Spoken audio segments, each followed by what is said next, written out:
I'd like to take a moment to let you all know about a new non-profit organization started by my brother Craig. It's called Treats and Truth. They fill oversized brown lunch bags with snack items, chips, crackers, popcorn, cookies, etc. Also, a bottle of water, toothbrush, toothpaste, sanitary wipes, and most importantly, a small gospel-tract book of John. No cigar? I'll have to talk to him about that. The bags are then hand-delivered to the homeless and people in need in and around the Los Angeles area. Let's help get this ministry off the ground. They're a 501c3 tax-exempt organization, so any and all donations are tax-deductible and greatly appreciated. Visit their website at treatsandtruth.org. Check out the show notes for the link. Also, please follow them on Facebook and Instagram. Thank you.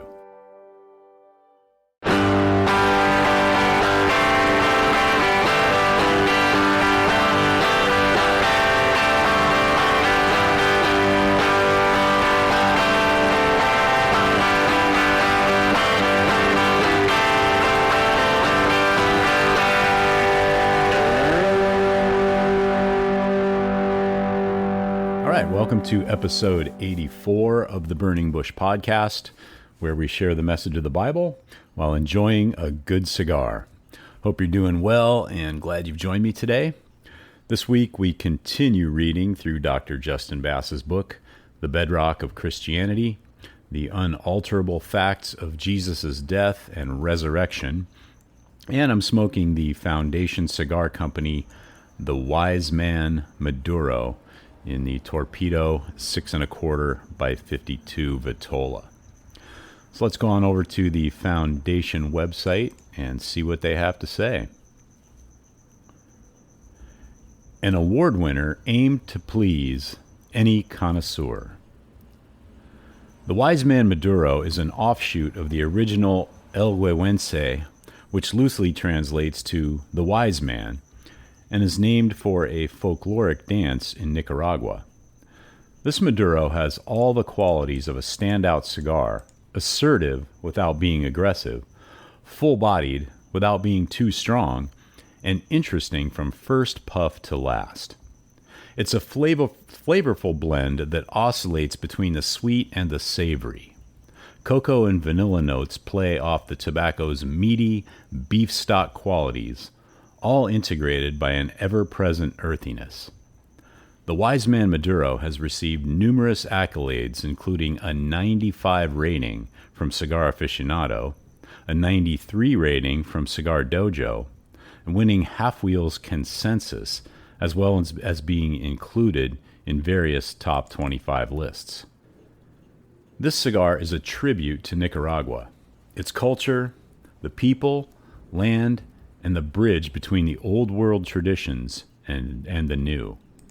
Nicholas Melillo, president of Foundation Cigar Company.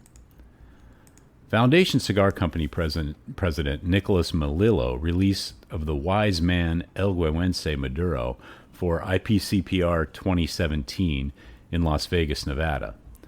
The release provided a line extension of Melillo's premier brand released during IPCPR 2015, where the Nicaraguan Puro enjoyed a highly successful launch, going on to find inclusion in Cigar Aficionado's top 25 list for 2018.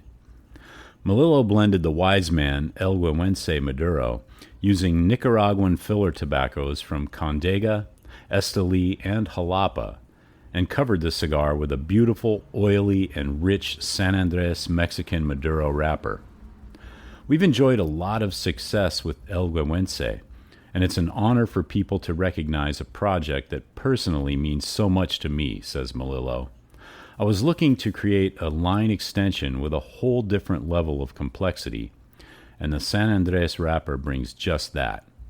The blend encompasses bold flavors of black pepper, dark roast espresso, and cacao, medium plus in body and strength, and rounded out with a nutty finish. I've always been drawn to San Andres, Mexico, and have been buying tobacco there since 2003. The wrapper is one of my favorites, not to mention one of the oldest seed varieties in the world, which predates even Cuban seed. The combination of this unique capa and Nicaraguan fillers makes for amazingly flavorful smoke, says Melillo. And the vitolas are the Lancero, 7.5 by 40, Churchill, 7 by 48, the Torpedo, 6.25 by 52, Toro Huaco, 6 by 56, Robusto, 5.5 by 50, and the Corona Gorda, 5 5/8 by 46. And the wrapper is a San Andres Mexican. The binder is a Corojo 99 Jalapa, and the filler is Nicaraguan. And that is the Wise Man Maduro from Foundation Cigar Company.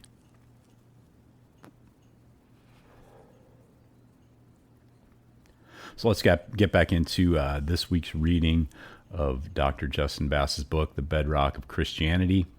We're going to finish out chapter 6, and this week's section is entitled The Fool's Speech. Paul's trustworthiness and genuine belief that Jesus appeared to him is further confirmed by what he endured and suffered for the gospel throughout his little over 30-year ministry. We have already looked at Paul's primary bedrock autobiography in Galatians 1 and 2, but there's another bedrock autobiography concerning some of Paul's life found in 2 Corinthians 11. Some have called this Paul's fool's speech, where in defense of his apostleship, he outboasts the boasters, that is, the false teachers in Corinth.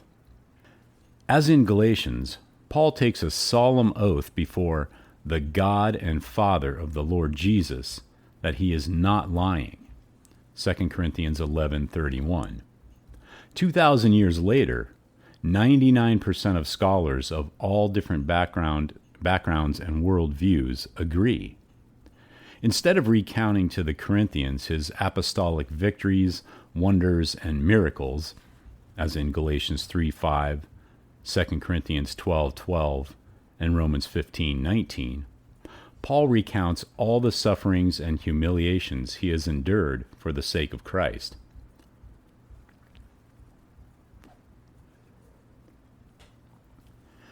Here is only a sample of the great apostles' adventures. Are they servants of Christ? I speak as if insane. I more so. In far more labors, in far more imprisonments, beaten times without number, often in danger of death. 5 times I received from the Jews 39 lashes.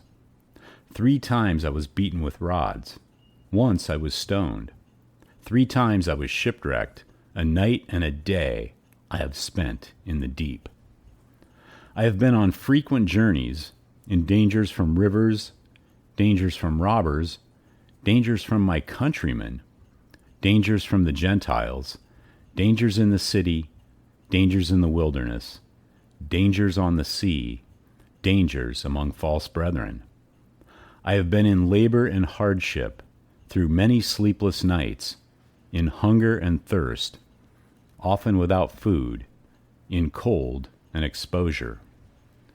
2 Corinthians 11:23 through 27. What a boring life Paul had. In the cult classic movie Fight Club, Tyler Durden persuades his disciples to intentionally crash their car at high speed in order to have a near-life experience. Not many humans have had more near-life experiences than the Apostle Paul.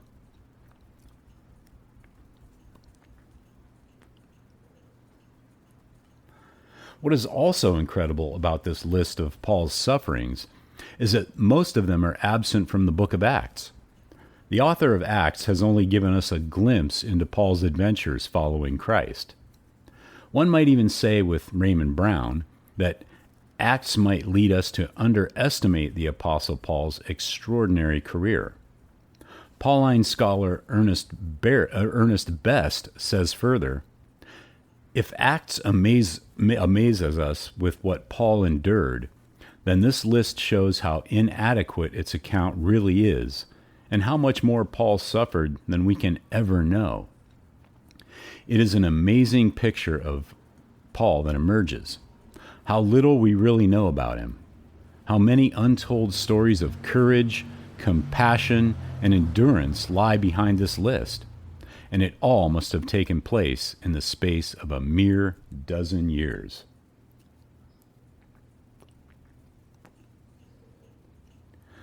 Paul's missionary journeys in Acts alone are incredible, but 2 Corinthians 11 demonstrates that there are so many more untold stories of Paul's courage, sufferings, and Herculean labors for Christ. What can we learn from this fool's speech? That by the mid-50s AD, Paul had already been imprisoned and beaten many times. Death was Paul's daily companion. He had received the 40 lashes minus one in Jewish synagogues 5 times. We know that in this case, Paul would have been stripped and bound to a pillar. 1/3 of the stripes were administered on Paul's front and the rest on his back, while someone repeatedly recited Deuteronomy 28, 58 through 59. Paul himself had inflicted such punishment on followers of Jesus before his conversion, Galatians 1:13 and Acts 26:11, which surely must have come into Paul's mind as he was punished this way. Roman magistrates beat Paul with rods 3 times, and once he was stoned. Do not read over that too quickly. To survive being stoned to death is miraculous itself. According to Acts, after they prayed over Paul, he got right back up and went back into the very city where they stoned him. William Barclay captures Paul's courage here well. There could be no braver thing than Paul going straight back amongst those who had tried to murder him. A deed like that would have more effect than 100 sermons. Men were bound to ask themselves where a man got the courage to act in such a way. This is another of many examples where we have an independent verification of Paul's letters in Acts. Both Paul and Acts testify that he was stoned only once. 2 Corinthians 11:25, Acts 14:19, and see also 2 Timothy 3:11 and 1 Clement 5:6.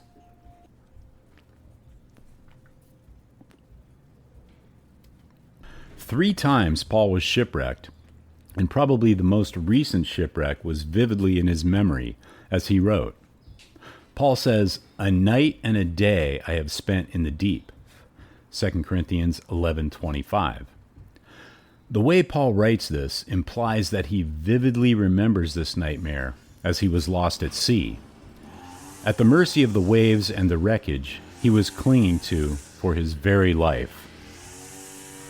Paul continues his list of sufferings by mentioning 8 different kinds of dangers he regularly faced on his journeys. 2 Corinthians 11:26. It is no accident that dangers among false brethren concludes the list, and since these false teachers are the primary problem facing the Corinthian church. The climactic and closing story of Paul's fool's speech is one that already has been discussed in chapter 2. When in Damascus, Paul was hidden in a basket and let down the wall to escape King Aretas, 2 Corinthians 11:32 through 33. We may not have a detailed account of Paul's martyrdom under Nero, but this list of sufferings should give us good reason to believe that he endured it with boldness and courage, and the proclamation that Jesus is Lord must have been one of the last words on his lips. Why did Paul endure the life of suffering he recounts in 2 Corinthians 11? At any point, he could have left it all and spent his life in comfort and safety as a tent maker. Like his former associate Demas, Paul could have given it all up and enjoyed worldly pleasures in Thessalonica. See 2 Timothy 4:10. But Paul endured it all and died a martyr because he was absolutely convinced that the crucified man Jesus appeared to him, commissioned him that he should no longer live for himself, but for him who died and rose again on his behalf. 2 Corinthians 5:15. F. Bruce summarizes the power of Paul's conversion in his biography of the apostle. No single event, apart from the Christ event itself, has proved so determinant for the course of Christian history as the conversion and commissioning of Paul. For anyone who accepts Paul's own explanation of his Damascus Road experience, it would be difficult to disagree with the observation of an 18th century writer that the conversion and apostleship of St. Paul alone, duly considered, was of itself a demonstration sufficient to prove Christianity to be a divine revelation.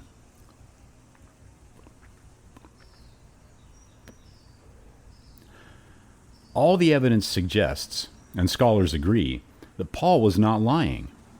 He was no impostor or fraud.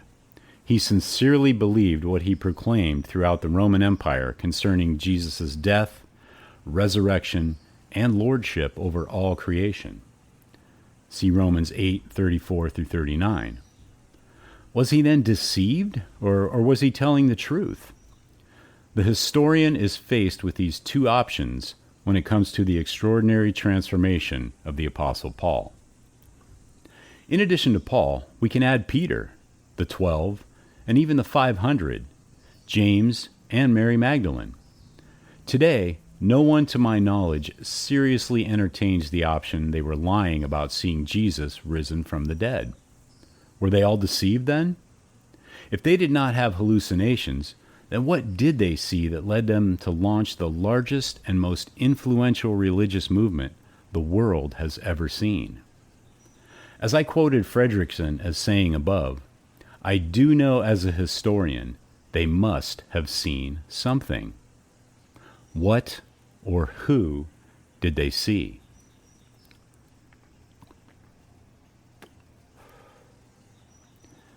Now that we have finished our multi-chapter discussion of the bedrock source, 1 Corinthians 15, 3 through 8, we have one last bedrock fact to examine in the next chapter.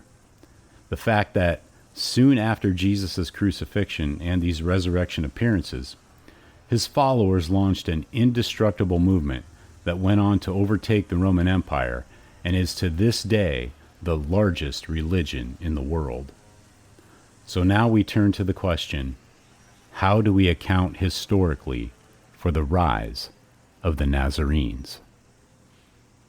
And that's the end of this week's reading of Dr. Justin Bass's book, The Bedrock of Christianity. Be sure to check out the show notes for links to Dr. Bass's website, as well as this week's cigar. Also in the show notes are links to Treats and Truth Ministry, where you can get involved in helping to spread the gospel to and be a blessing to the homeless. Groundworks Ministries for daily Bible studies and devotionals, and the Burning Bush merchandise store, where you can pick up some items to help spread the word about the show. And I'd appreciate it if you would tell your friends. So until next week, have a great day, have a great cigar, and God bless.